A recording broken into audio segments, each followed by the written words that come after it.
One. Okay, so I screwed that up. Okay. I am a big fan of the movie Clue, but know very little of any of the behind the scenes stories or any of the production stories. Jeff Smith is making a documentary on Clue called Who Done It? The Clue documentary. Jeff, thank you so much for joining us for this great conversation about one of the greatest movies, Clue. Absolutely. My pleasure. I love talking about Clue, so this is going to be fun. Okay, so you're making a documentary right now about the movie Clue. How Yes. long have you been working on this film? I would say we just passed year 4. Okay. Yeah. Yeah, it's been going on for a while. It was the very first interview I did was with the director Jonathan Lynn Wow. on April Fool's Day 4 years ago. So when you got the invite to do the interview, were you like, yeah, okay, yes. sure. Well, what's funny was I didn't put that much thought into all it was going to take to make this. For me, it was just I was a big fan of the movie, which makes sense because otherwise this would be silly. Mhm. And I just began to realize that they were never going to make a DVD with, bonus footage, behind the scenes or commentary or anything. So I was like you, I really wanted to know more about the making of it because it seemed like they were having a ball. And then it was, this movie that didn't do very well when it came out, and now it's, becoming this cult hit. So I just started seeing there were a couple of really good, almost I guess fan-made documentaries about Back to the Future, Jaws, Psycho. They all had some really good ones that I really liked, and I thought I've got a film degree I'm not using, so why don't I try to see what it would take to do one for Clue. So I just went on IMDb Pro and started emailing anybody I could find that was still living, and was involved. And I was very surprised that I was getting, sure, let's do it. And so then my thought became, oh, I guess I have to make this now. I'm kind of committed. They all started saying yes. So Jonathan Lynn, the director and writer, he was the first one, and I flew to New York, and actually twice to New York to interview him 2 times, and he was a delight. And Jonathan Lynn, he directed. I didn't know the guy who directed Clue. I didn't do much research before this interview because I didn't want to ruin. Like, I want to be surprised by what you tell me. So I didn't really do any so just forgive my ignorance. Like, I'm just a fan of the movie. But he wrote. Did he write My Cousin Vinny, or was he just the director of My Cousin Vinny? He directed My Cousin Vinny. He directed a very good movie that I don't think a lot of people have seen called Greedy. Okay. Michael J. Fox. With Michael J. Fox. Yeah. And Phil Hartman and Kirk Douglas. And it was really, really good. Very funny. After I was done interviewing about Clue, I asked him a lot about working with Phil Hartman because he was amazing. Oh, yeah. And he also directed a Bruce Willis movie called The Whole Nine Yards. Oh, yeah. And I asked him, how was it working with Bruce Willis? And he didn't answer that one right away. So who knows what that means. But well, if you ever want to know the answer, you can watch Kevin Smith answer that. Kevin Smith will answer that question. It's true, yeah. I unfortunately did see Cop Out. And then he directed a Steve Martin movie called Sergeant Bilko as well. So he's done a lot. Right. But Clue was the first movie he directed. He was working on a TV show in Britain called Yes Minister. Mm-hmm. And somehow John Landis was originally going to write the script, and he was going to direct Clue originally. And then he brought in Jonathan Lynn to write it. And then John Landis did Spies Like Us. And they gave Jonathan Lynn the chance to direct. He had done theater too, and if you look at Clue, it does kind of have a theatrical. I mean, you can tell the acting style, the one setting. It makes sense that they chose him. As a matter of fact, I think the cast, because I watched Jeff has a YouTube channel of a bunch of clips and the 10 best lines and all the interviews. I was a theater major in high school, and I was looking at these actors, and I was like, these are actors, right? Like they love the craft of acting. It seemed, and it really seemed like they liked working with each other, and they all had high praise from what I saw. Yeah, they do. Yeah, this is not going to be a like reality show. Everyone's talking smack about each other. Documentary at all. If anything, they just go on and on with respect about how much they enjoyed each other, and a lot of them have worked together either before or since. Mhm. Michael McKean's done a few movies with Colin Camp. Lesley Ann Warren works with Martin Mull, it seems, quite often. Yeah. Um, so, and then I was just watching. What was I watching? Something with Christopher Lloyd. I forget. Oh, Christopher Lloyd was in a movie called Walk Like a Man with Howie Mandel from the Oh yeah, 80s. yeah. I love that movie. I Oh love no, that you movie. know what? You know that Yeah, movie. yeah, yeah, yeah. I love that movie. And Howie Mandel was like he lived like in a pack of wild wolves, and he went to the You are restaurant and he ate. correct. Yeah, I Oh, love that movie. Yeah, yeah. and Colin Camp was in that as well. So I was confused when I was interviewing Colin Camp because she kept referring to that movie as called Bobo the Dog Boy. Yes, So I yes. guess that was the original title because he was Bobo the Dog Boy. And then they changed it to Walk Like a Man, obviously, for the song. But so they all work together. They love each other. It's ridiculous. And from what I also seen, like they were talking about Christopher Lloyd, and it seems like Christopher Lloyd is. I see him at Comic Cons once in a while, and he seems like he's a Yeah. little eccentric. I guess would be a nice way of putting it. Uh, Eccentric is a good word. He's kind of been one of my white whales. I have not been able to sit down with Christopher Lloyd. mhm. He was I don't think he or any of his people ever responded back to me at all. I got a couple of no's or not right now, but I'm still there's one. I'm not going to talk about it today because I don't want to jinx it. Okay. But just a couple days ago, I finally talked to a representative of one of the cast members that I haven't interviewed yet, but it Uh-huh. looks like there's a very good Oh, chance. So that's awesome. the fact that I mean, this documentary has taken much longer than I expected, Mhm. and there have been just since it's basically me doing a lot of it by myself. There's been lots of, and it's my first documentary, so I kind of learned a lot as going along. Right, right. And so there's been a lot of computer crashes, and I'm sure I've edited the whole thing like 3 or 4 times, and then it just went away. Oh, Um, so I'm hoping that there's a reason why that all had been happening. So if I get this interview or maybe a couple more before mhm. then it'll all be worth it because there was some greater meaning that there was a delay Right. It's because I was already meant to get somebody else. it's already good. If you wait a little bit longer, it could only get better. Yeah, Just patience yeah, pays out sometimes. yeah. Um, now I'm going to talk about Clue real quick because I like I said I know nothing. The was that built in was that like a set? Was that like a movie set? Or was it an actual place, like an actual It house? was a soundstage at Paramount, and then the exterior was a matte painting. I did sit down with the two matte painting artists, and what's funny about Clue is a lot of the people that made the movie, like crew, have no idea that it's become anything beyond what happened in December of 90 or 85 when it Right. came out. So they were very surprised that that was the movie I wanted to talk to them about because they've Wow. done like the guys who did the map paintings, very nice. And they had worked with John Landis, and that's how they ended up doing Clue because John Landis was a producer, and so they had done the map paintings for the Blues Brothers and Oh, okay. bigger movies like that. And so they didn't have that many memories Yeah. of Yeah, we Clue. worked So on I this showed for them a picture of I showed them the picture of the house and went, "You did that." I'm like, "Oh yeah." Um, But and then Michael Kaplan did the costumes, the amazing costumes of the movie. But he's also done. He did the new Star Wars movies. Okay. He did Blade Runner. Oh, okay. So Yeah. and when I interviewed him, the new Blade Runner was coming out. So a lot of people were asking about that, and I wanted to sit down with him and talk about Clue for an hour. Did So, but he did he? was. I mean, everyone.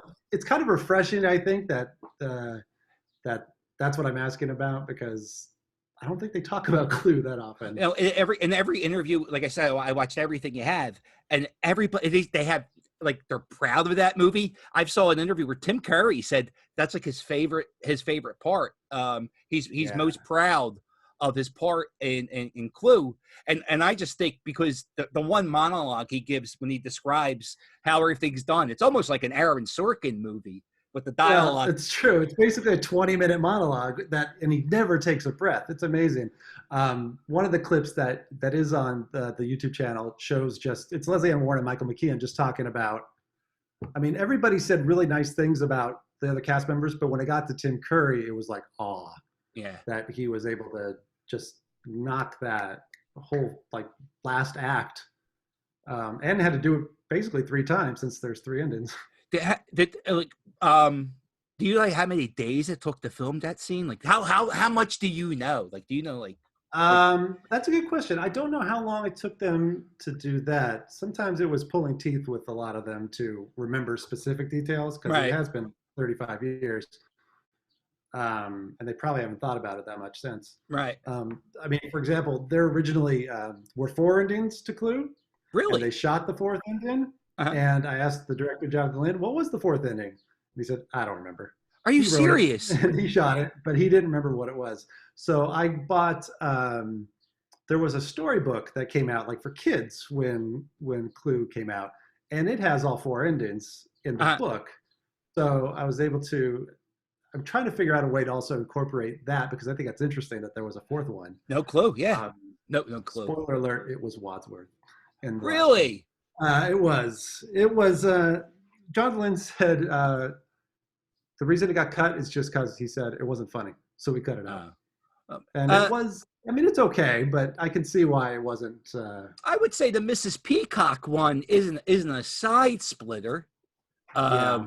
But that has for she's a good jolly good fellow, which is excellent. right. Which did you see it in the theater? Clue?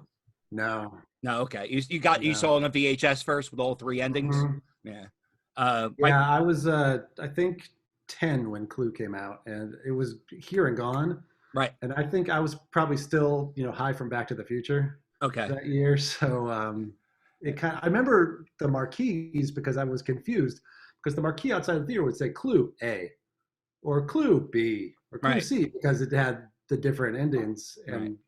I guess the thought from Paramount was people are going to love this movie so much they'll see right. it 3 times, and that's not what happened. Although it's probably true because first my fiance wanted me to thank you for making this movie because we were watching your stuff in bed, and that's why I sent you the email to do this.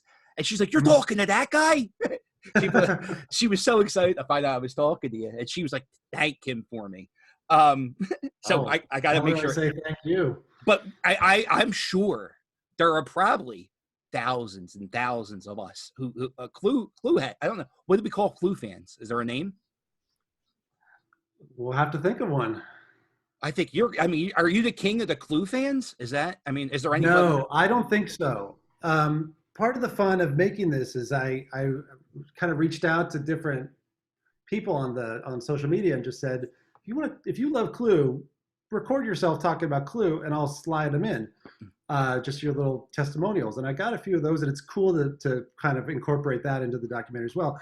But there's one gentleman who he wins, and I wish I could remember his name right now, but he's got the best story because he has a big house that he's themed to Clue.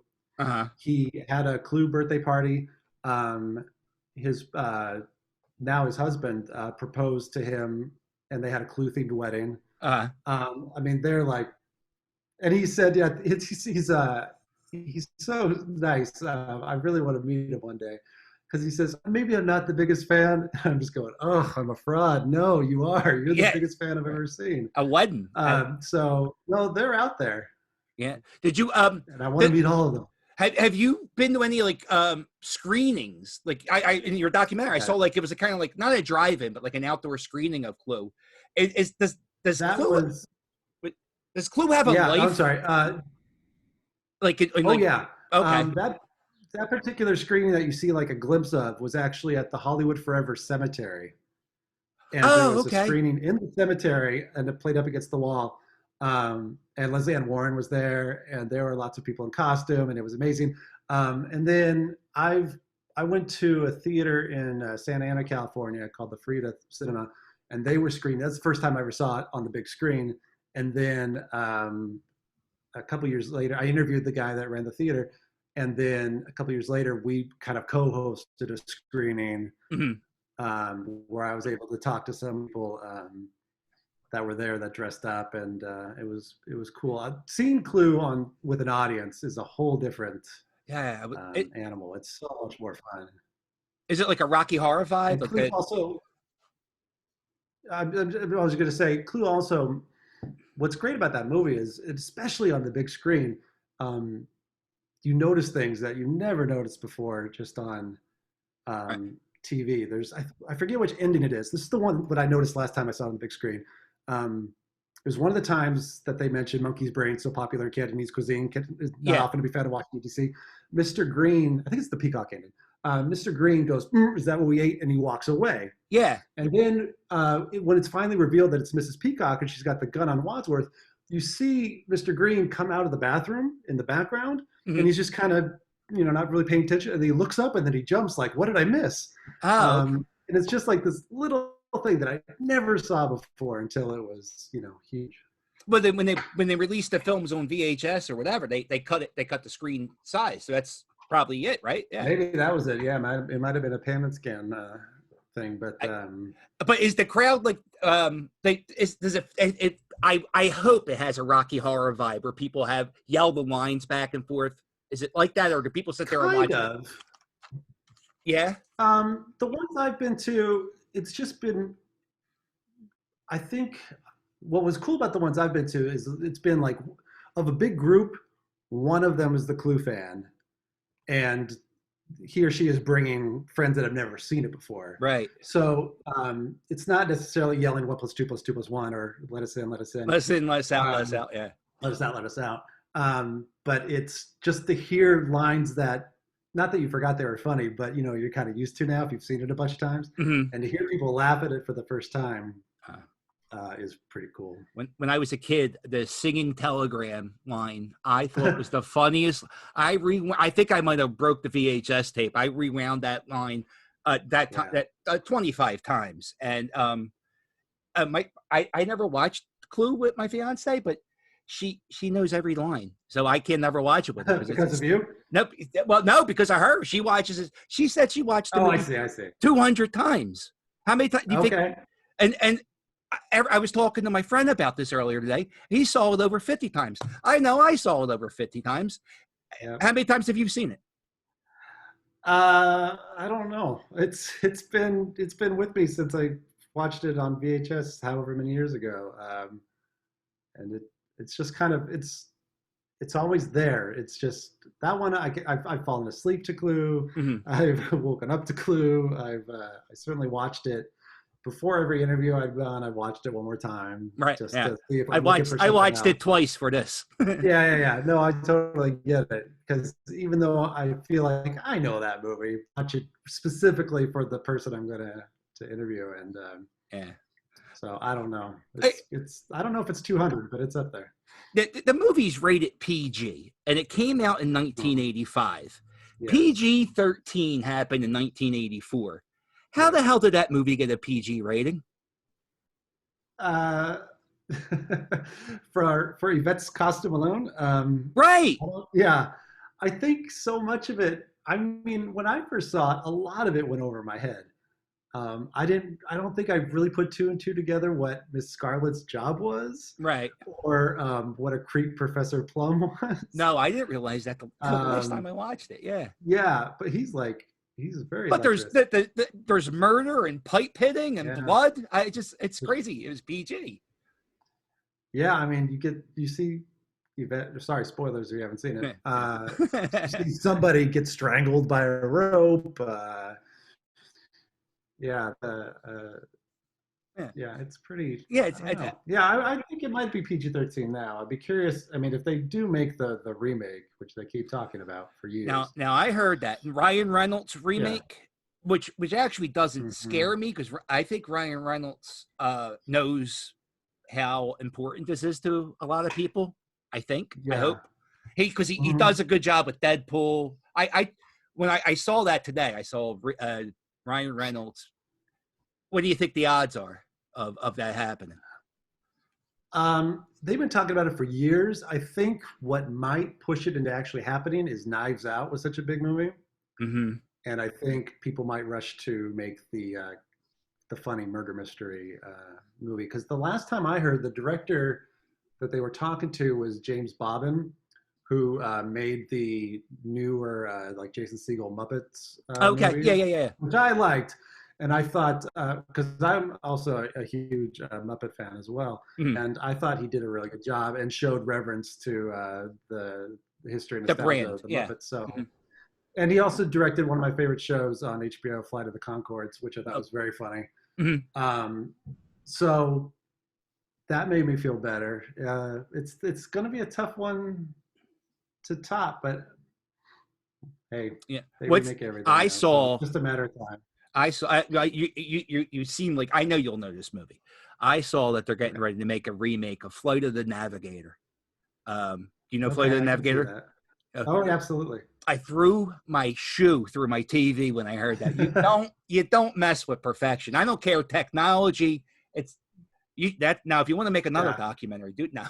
a Flight of the Navigator. That'd be Yeah. fun. Uh, Yeah, are they going to get Pee Wee Herman to come back and be the I voice of? I don't know. I don't know. What's It his makes name? me Is it Max? Is it Max? Max. Yeah.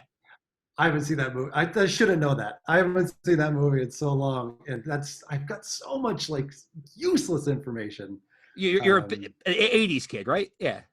yep. Yeah. Yeah. And what was all right. Like, Yeah. yeah. Go ahead. No, I was going to say we were No, I was saying. gonna say there's movies that I haven't seen in forever.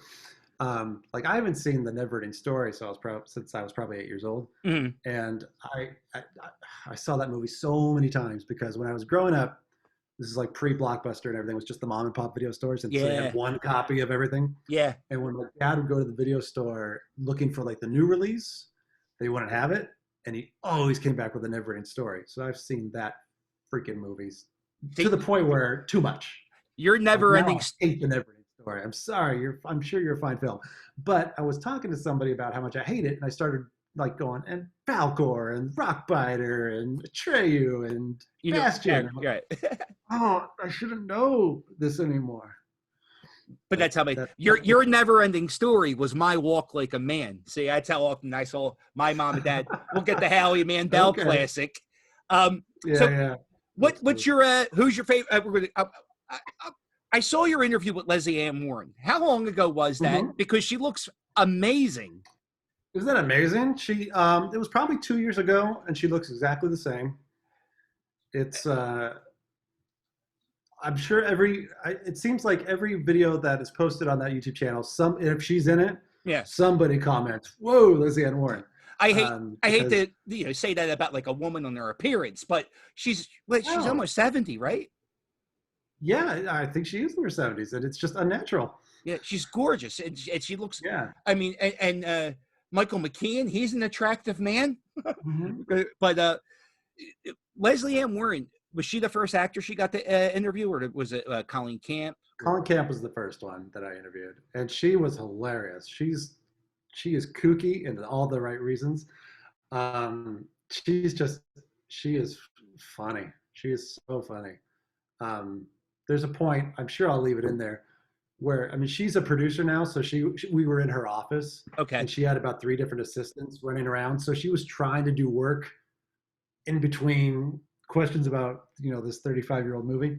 So there's a point where like she's talking about, I think she was talking about working with Michael McKean, and all of a sudden one of her staff pops in and she orders lunch while she's All in the right. middle of it. And so I'm probably going to keep that in because I thought it was very telling of how busy she is.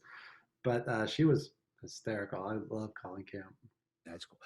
And I'm a huge fan of punk rock music, and Ah, Lee Ving. How did he yes. get the role in Clue? This is something like me and my punk friends would always talk about how he was in Clue. We had no.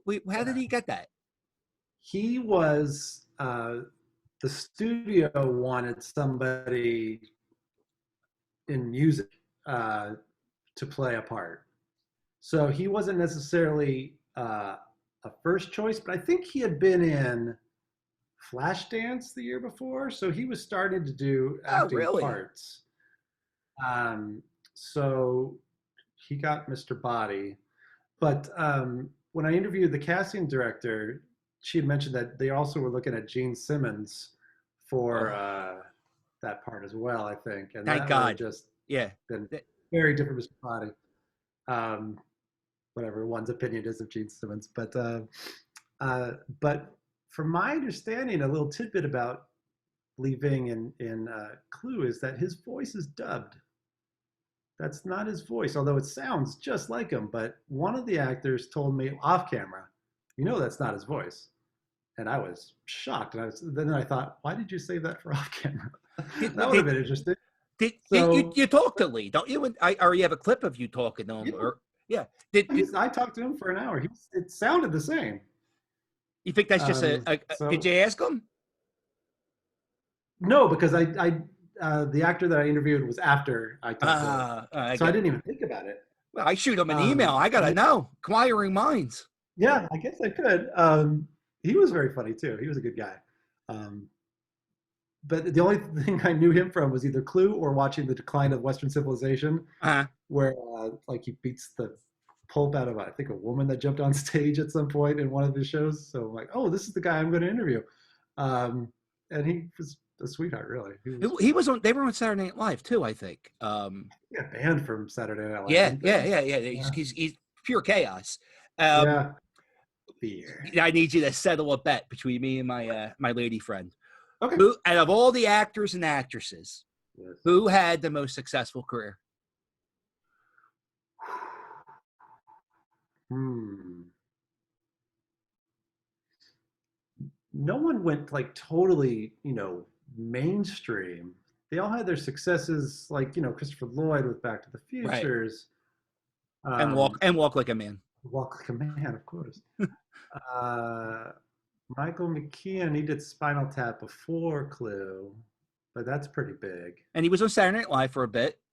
And he was on for a season. Yeah, Uh, he did a good Howard Stern, I remember when he was on. yeah. Yes, and that's the only thing I remember about his 1 year. Because that was a weird year of Saturday Night Live that year. It was like Janine Garofalo and Yeah. It's the one you never see reruns on. no. Martin Mull had Roseanne after, but Yeah. and then he was popular in the '70s with his stand-up comedy and his Yeah. specials. It seems like the people that have gotten big from Clue are from things that they did, 20, 30 years ago. Because you could say Tim Curry is huge for Rocky Horror and also It. Oh yeah. And all his voiceover stuff. And Right. Muppet Treasure Island. Hey, you know what? He said that's his second favorite film, I think. Yeah. Or he's I really know the clip you're talking about. I've seen that one as well. yeah.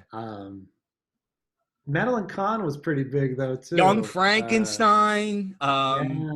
But then they all did a bunch. Yeah, we were fighting about this. She said it's Michael McKean. I said that they're Back to the Future, Christopher Lloyd. It's a slam dunk. It's a slam dunk. Not even a debate. There's an argument for both for sure, but you might be right. All right, good. That's it. Yes. So, although I'm a huge Spinal Tap fan, so Yes. I mean it was really hard keeping on topic with Michael McKean because he was the one. Because I didn't interview Christopher Lloyd yet, so Michael McKean was the one I definitely was most excited about. And the poor guy, I scheduled him the same day as Lee Ving, and Michael McKean got into a car accident on the way to the hotel that we were doing the interview. Oh my God! And I thought, oh no, he was fine, but I thought, oh, I wonder if that means that's not going to happen anymore. But he rescheduled, and there we were. I know somebody that met Michael McKean, and it was like a Mighty Wind show, and he wanted to get a Spinal Tap album signed, and he said Michael McKean wouldn't sign it because it was a Mighty Wind show, and I guess he's one of those guys that he was a character, and I was like, it was a stage show of a Mighty Wind. I guess that's cool. But I was like, I also, if you're before a show, you got to set up. But I just thought it was kind of, I didn't know if he was like very, very, if you asked him a Spinal Tap question, would he answer it, you think? Yeah, I think so. Because, you know what? We went off on a tangent on a movie. If you know this one, I'll be very impressed. that he was in, also with Christopher Lloyd, called Radioland Murders. Yeah, yeah. Have you It heard of kind of had like a Radioland Murders? Woody Allen feel to it, but it wasn't a Woody Allen movie. Yeah, it Yeah. was produced by George Lucas before he did the prequels. Um, and that we kind of went off on a tangent about Radioland Murders of all things. And I don't think he was a huge fan of that movie, but he talked a little bit. I mean, we got off track, and because I was so focused on not bringing up Spinal Tap, because I would Yeah. have just gone off. But he did mention something like right at the very end. He mentioned he called it tap, and I'm like, Spinal Tap, and just try to play it cool. How did But he you? was very nice, and I had everybody that I interviewed. I brought a clue card with their character and asked them to sign it, and everybody did. So it Oh, was that's cool. kind of cool. What's your favorite line from the movie? From Clue. Yeah, for Clue. Uh, You have two top yeah, 10 lists. it's got to be. It's got to be flames on the side of my face. Was that ad-libbed? Yes, it's the only line in the whole movie that's improv. Oh, Everything else is in the script.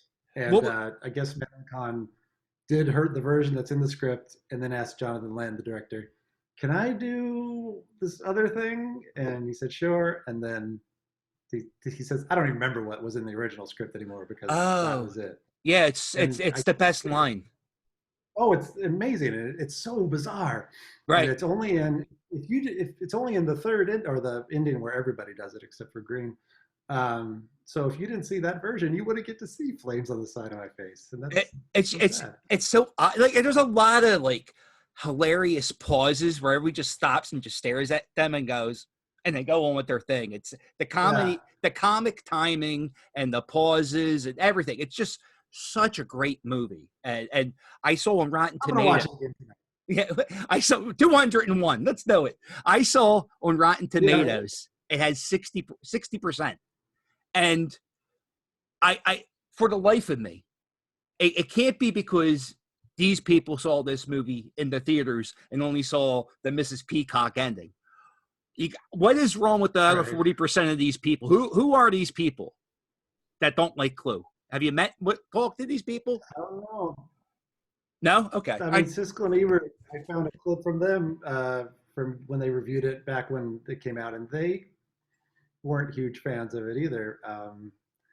I don't know. I don't know if they saw it maybe just once, and I don't know. I don't know. I can't. It doesn't make sense. Right. It's such a great movie. I just don't understand. And every I person don't. who's seen it, who I ever go, oh, you see Clue? And they go, yeah, it's either I love it or I haven't seen it. It's never, oh, that movie stinks. Right. And I just don't understand why it has such a low rating. I don't know if we can fix that somehow. But so so you're sure gonna your documentary. We don't have it. We don't have an ETA because there might be an interview coming up. So it might be 2022.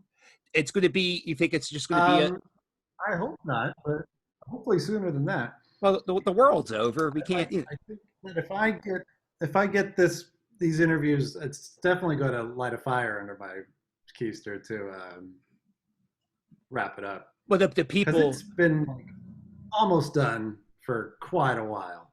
Right. And there are some people that have been very vocal on social media and on YouTube that are like, just finish it already. And it's a nice problem to have that people are like, I got as an editor. Do you know the interview you're about to do? Do you know where it goes, or are you going to have to redo the entire movie again after this interview? I'll where it goes, because I tend to ask everybody very similar questions. Okay. About how they got started, and I have them talk about the individual cast members, talk about the director, and then a lot of my style of asking questions really isn't a question. I'll say like, talk about. It's almost like therapy. Talk about this, right? And then they'll usually go off, and I don't have to say anything for like 10 or 15 minutes. And then if I have a checklist of things I want to talk about while they're talking, I'm just going. Wow. Did you do interviews before this movie? Were you ever? Did you like you? No. No. No. I mean, I've done. There are a couple other documentary ideas I had had over the years, and I started to do it, but it certainly wasn't anybody famous. Um, but there were some interesting characters. I was going to do a documentary about comedy musicians because there's a whole underground people that are like mini Weird Al Yankovics or mini Tenacious D's, or they play sci-fi conventions or they play coffee houses, and it's just this weird. Have you ever heard of the Roddenberries? What? Have you ever heard of the band the Roddenberries? They're a Star Trek tribute band that do all Star Trek theme songs, but parody music. My buddy's in that band. Okay. They trapped Gene cool. Roddenberry, his family gave them permission to use the name Roddenberry. So, and Wow, you're also cool. talking to the person. I'm in charge of the movement to get Weird Al Yankovic in the Rock and Roll Hall of Fame. So I do. Nice. I wear many hats. No, that's great. I'm actually off and on, well, more off than on lately, but I'm actually in a comedy music duo myself. And we played a show years and years ago, and it was to get Weird Al the star on the Walk of Fame. Oh, yeah. And then eventually it happened. Last year. And we were invited to go, but we didn't go. When did we play that show? I know. It's something, I know. What was going on? Nothing. You don't even remember. How could you? Well, now I know it was nothing. It was probably something. It was probably a screening of Walk Like a Man. Yeah, that's it. A special for my next unannounced documentary.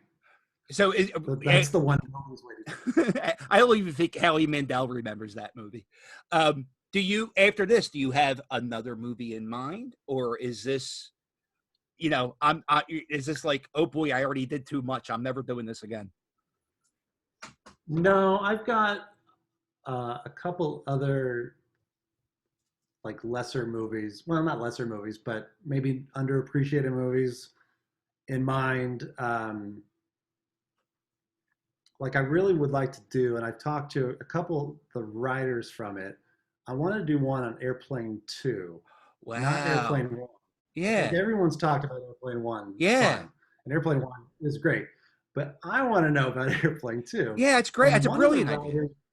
That wrote it is now a writer on The Simpsons, and I wish I could remember his name now. And we were emailing back and forth for a little bit, and like he was super excited to talk about Airplane 2.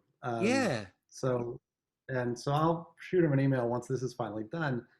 I think hopefully if the Clue one turns out well, then it'll start to get easier to get other people like, okay, this was the Clue one, and now it's your turn.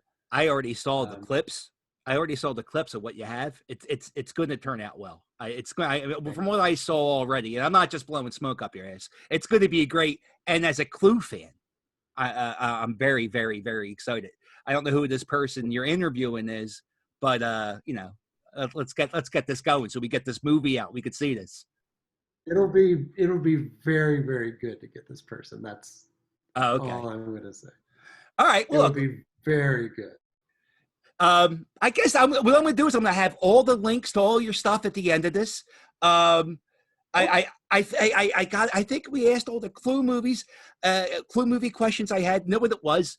I really thought Clue was filmed in the house just because of the molding and that set design is so fantastic. I'm like, there's no way they put all that money into the molding, but it's a set. My heart is broken. So Jeff, sorry. No, it's okay. No, you know what? I found out breaking hearts with behind the scenes. I found out that shit. Is there any one behind the scenes story that I should know before I end this conversation? There has to be. There has to be something I don't know. The dogs bit Tim Curry. No.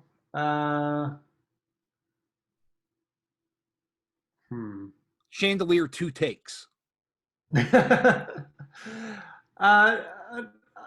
gonna have to wait and see the movie, I guess. Okay. I like it. It's like a radio tease. It's good.